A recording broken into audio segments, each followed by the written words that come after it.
My wife passed away 8 months ago. I need someone to carry our child to term. I'll pay for everything. The office door was supposed to stay locked. Noor Layla knew that. She'd counted the guard rotations for 3 weeks to know exactly how long she had. Her hands would not stop shaking, not from cold. The house ran too warm even at midnight, warm enough that sweat gathered at her collar while she knelt on the floor with a stack of papers spread in front of her. A will, a trust, a dead man's signature dated 2 years before she'd ever set foot in this house. She photographed each page twice, in case the first shot blurred. The desk lamp was the only light she'd risked leaving on. Welcome back. If you've been with this channel before, and if this is your first time here, settle in, because tonight's story asks a question a lot of us don't like sitting with. Have you ever trusted someone with everything, only to find out later that trust was never returned? It was used? Noor was 7 months pregnant with a child she'd agreed to carry for a stranger's money. She believed, for most of that pregnancy, that she understood the deal she'd made. She did not know, kneeling on that floor with a folder that wasn't hers, that the man who'd offered her a way to save her brother's life had already decided how and when this pregnancy was supposed to end. She didn't know yet how close she was to finding out. If you want to see whether the truth reaches her in time, stay with me. And if stories about the real cost of misplaced trust matter to you, go ahead and subscribe now, because this one earns its ending. Somewhere down the hall, a door opened. She had less time than she thought. 8 months earlier, Noor Layla counted the same $20 bill 3 times before she believed it was real. It sat on the kitchen table of her cramped apartment in Brackenridge Cove, next to a stack of unpaid bills addressed to her and one addressed to her younger brother, Idris, a bill for a dialysis treatment that cost more every month than she earned in 6 weeks at the bakery. She'd stopped opening the mail some weeks. It never said anything new. The knock came just after 7. She almost didn't answer it. Standing on the other side was a man in a charcoal coat that probably cost more than her rent, holding a folder like it was a peace offering instead of paperwork. "Miss Layla," he said, "my name is Ryland Cohen. I believe you applied to a surrogacy agency 8 months ago." She had, and then she'd forgotten about it, the way people forget things they never expected to come true. He didn't look like a man who needed to ask anyone for anything. He was polished, precise, the kind of handsome that came from good tailoring as much as good bones. But there was something behind his eyes that Noor mistook, that first night, for grief. She let him in. She made tea neither of them drank.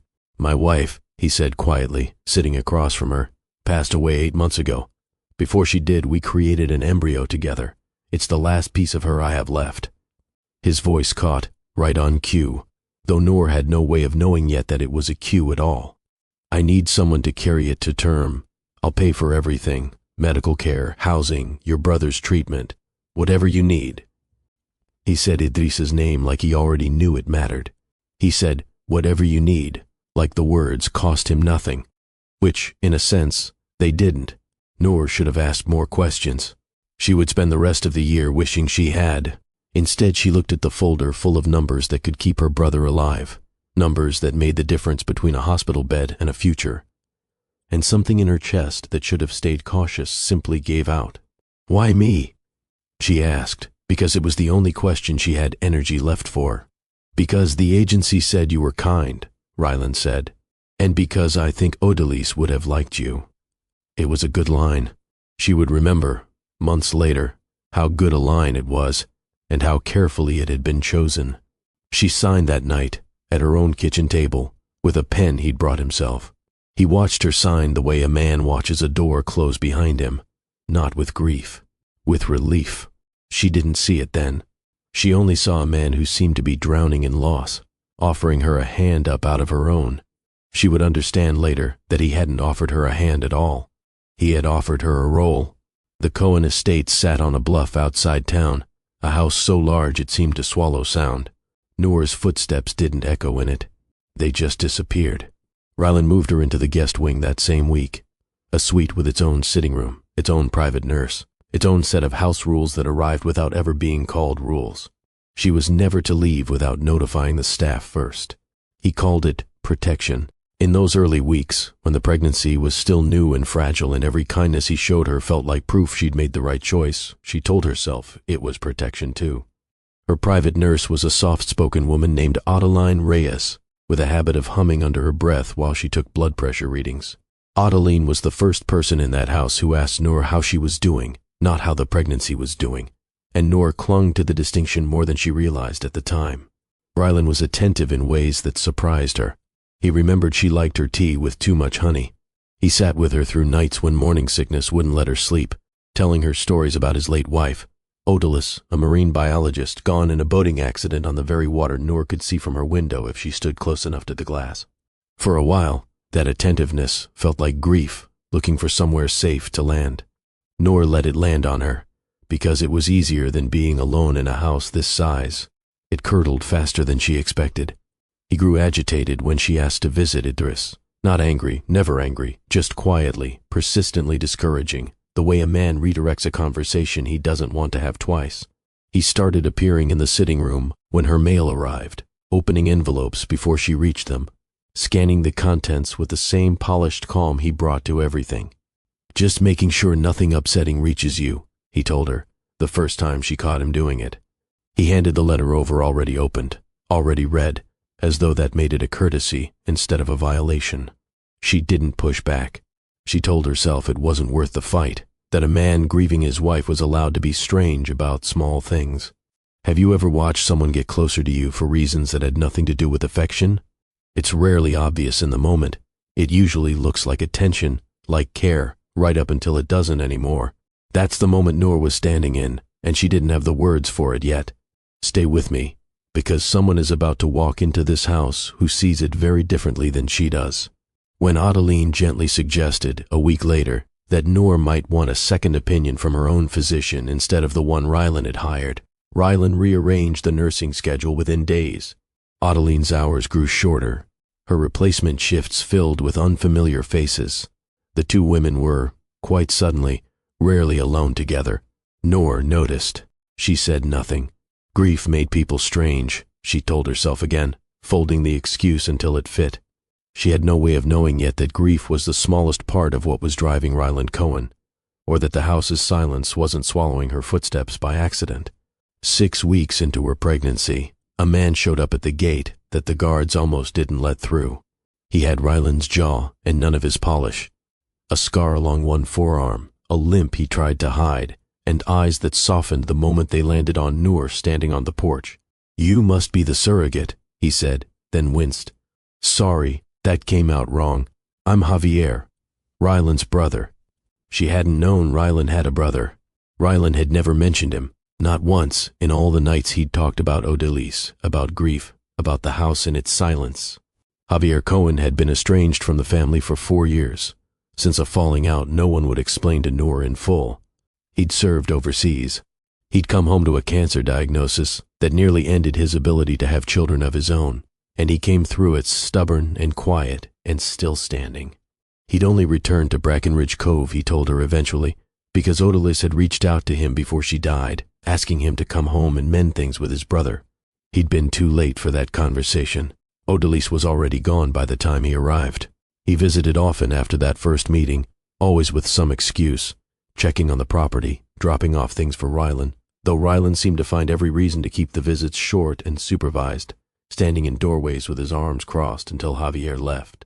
But in the gaps, in the kitchen while soup warmed on the stove, in the garden while Noor caught her breath from the stairs, something grew between her and Javier that she didn't ask for and couldn't stop. He made her laugh for the first time in months. He asked about Idris and remembered his name, and asked follow-up questions the next time he visited, the kind of detail that told her he'd actually been listening. He treated her like a person carrying a baby, not a vessel carrying an asset. She fell for him slowly, then all at once, the way people do when they've been starving for gentleness and finally get a full meal of it.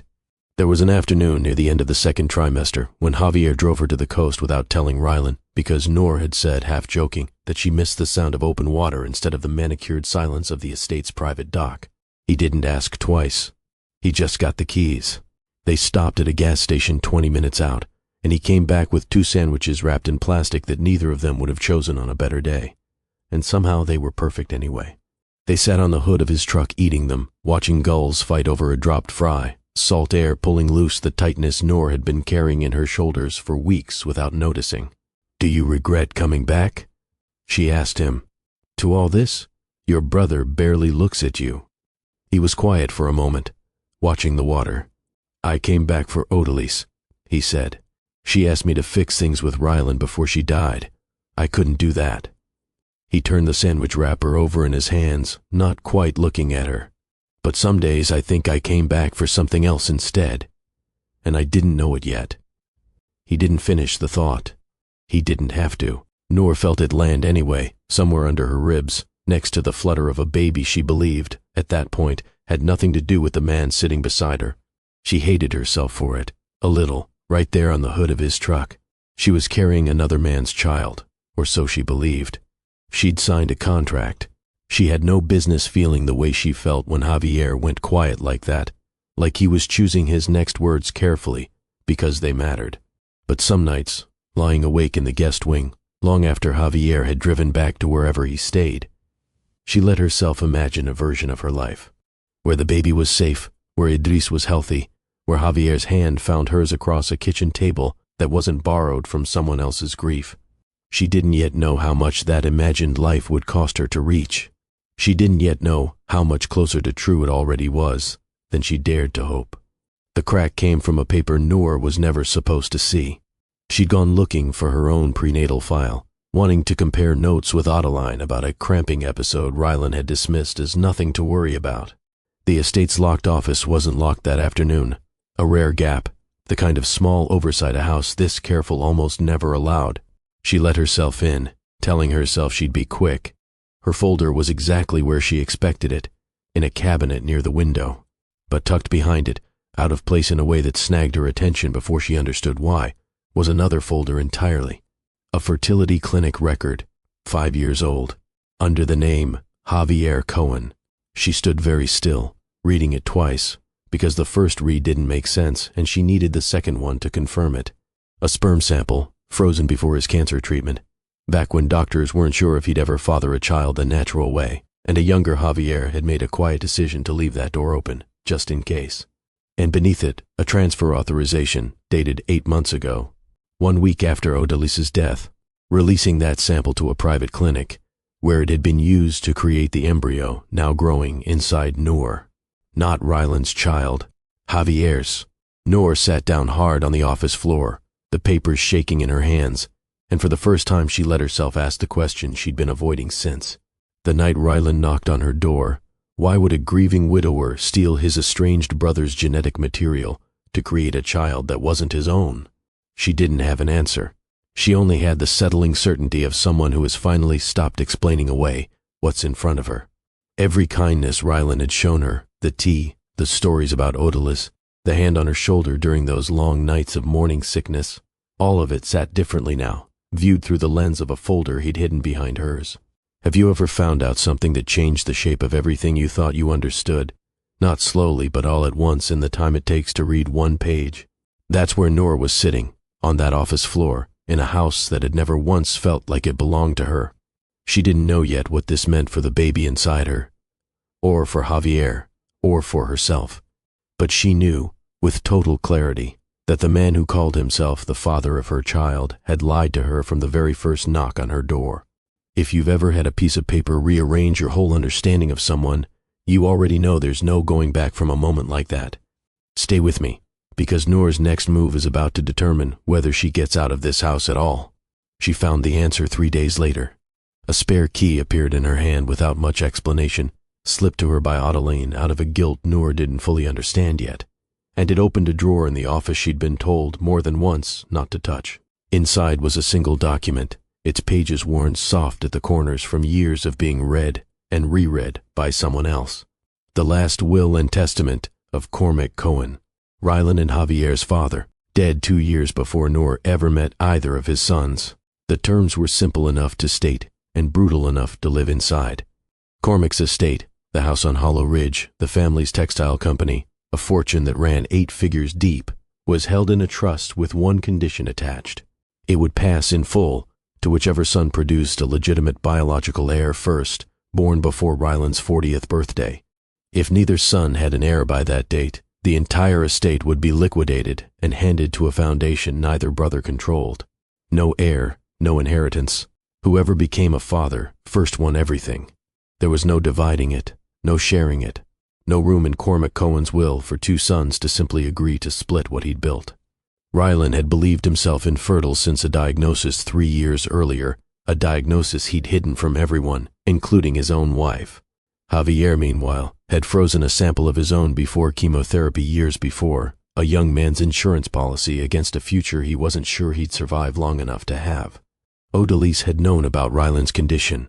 Reading further, Noor found what looked like proof she'd also known about Javier's frozen sample, filed away at a clinic her husband had access to as a hospital board member, close enough to reach without anyone else noticing.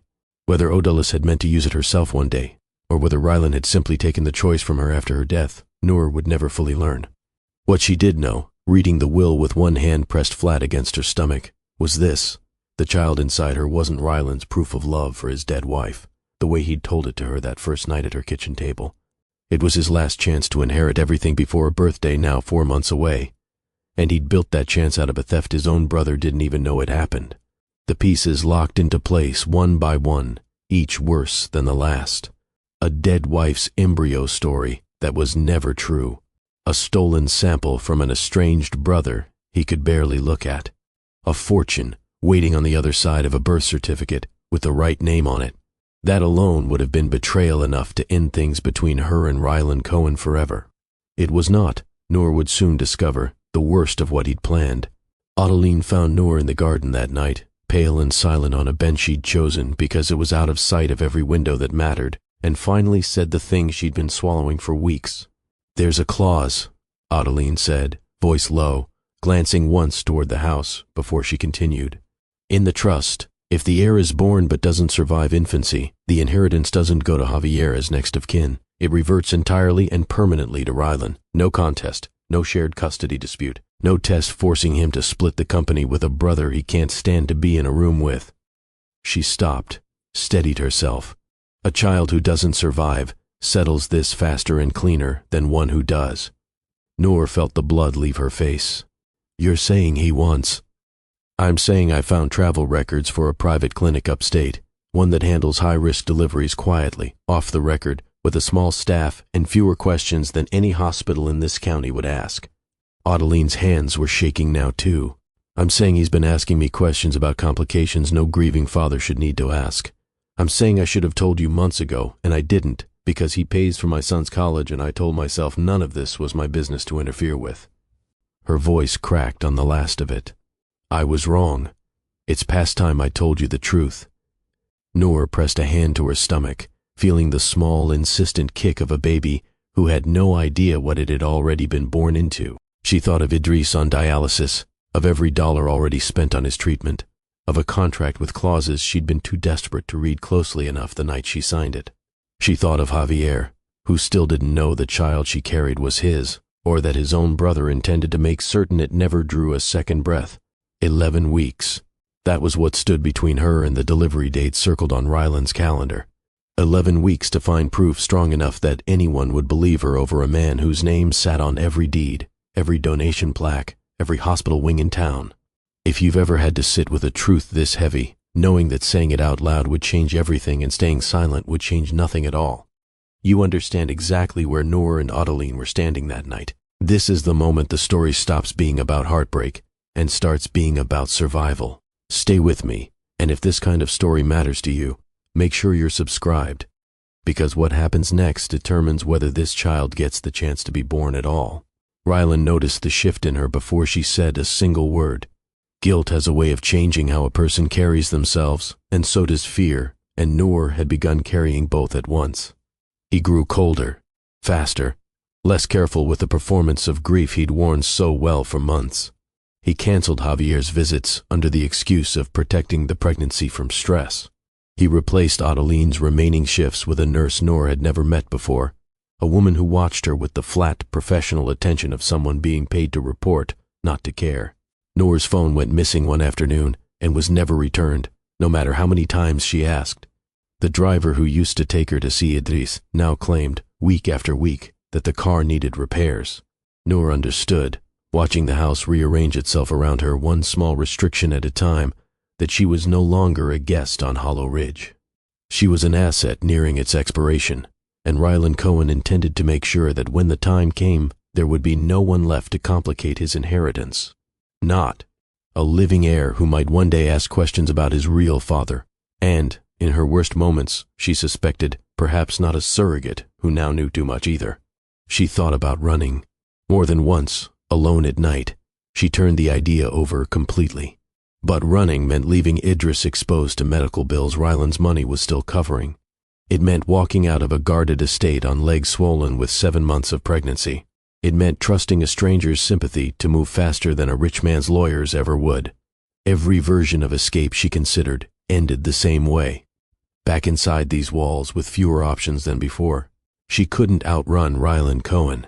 She would have to outlast him instead, and do it with proof solid enough to survive whatever his money could buy. So she became careful in ways she hadn't been before. She smiled at the new nurse. She stopped asking about Javier's visits, let the silence around his name sit there, unchallenged. She let Ryland believe the fear in her eyes was nothing more than pregnancy exhaustion, and in the meantime she memorized hallway schedules, learned which hour the new nurse took her dinner break, and waited for the one night the house's guard would finally slip. She found her chance on a night the estate's landline went down along with half its cameras. Autoline, no longer employed there but never quite gone, had left a burner phone hidden in the garden shed weeks earlier in case this exact night ever came. Noor used it with hands that wouldn't stop shaking to call the only person left that she trusted enough to believe her. "Javier," she whispered when he picked up, "I need you to come. Tonight. And I need you to bring the police." Before we get to what happens next, ask yourself this. Have you ever had to choose between running from danger and standing still long enough to finally end it? Noor made her choice weeks earlier, in the quiet after Oteline's confession. Tonight was where that choice came due. Ryland found her in the office before Javier arrived, the will spread across the desk where she'd been photographing every page a second time with the burner phone's camera, wanting proof that couldn't be argued away. "You went through my father's papers," he said, and for the first time the grieving widower mask fell away completely, revealing something flat and calculating underneath it. "I gave you everything, a home, medical care, your brother's treatment, and this is how you repay it?" "You gave me a role in your fraud," Noor said, backing toward the door, one hand cradling her stomach. "You stole your brother's sample. You forged consent. And Odeline told me exactly what happens to a baby who doesn't survive infancy in your version of this story." Something in his expression confirmed it before his words did. "It would have been quick," he said, quieter now, almost reasonable, as though that made it a kindness instead of what it was. "Complications happen. No one questions a stillbirth at a private clinic. Javier would never know the child was his. The company stays whole. No lawsuits, no years of shared custody with a brother who'd use that baby as a weapon against me for the rest of my life." "And me?" Noor asked. "What happens to me once there's nothing left to carry?" He didn't answer that. He didn't have to. The silence told her everything the will hadn't. Headlights swept across the office windows. Javier's truck, followed by a second set of lights behind it, a patrol car, exactly as she'd asked. Ryland moved toward her fast enough that Noor stumbled back against the desk, papers scattering across the floor, and for one terrible second she thought the 11 weeks she'd counted down had somehow run out early. But the office door burst open before he reached her, and Javier was there, placing himself between his brother and the woman carrying his unknowing child, and behind him, 2 officers with their hands already resting near their radios. "It's over, Ryland," Javier said, his voice breaking on the words.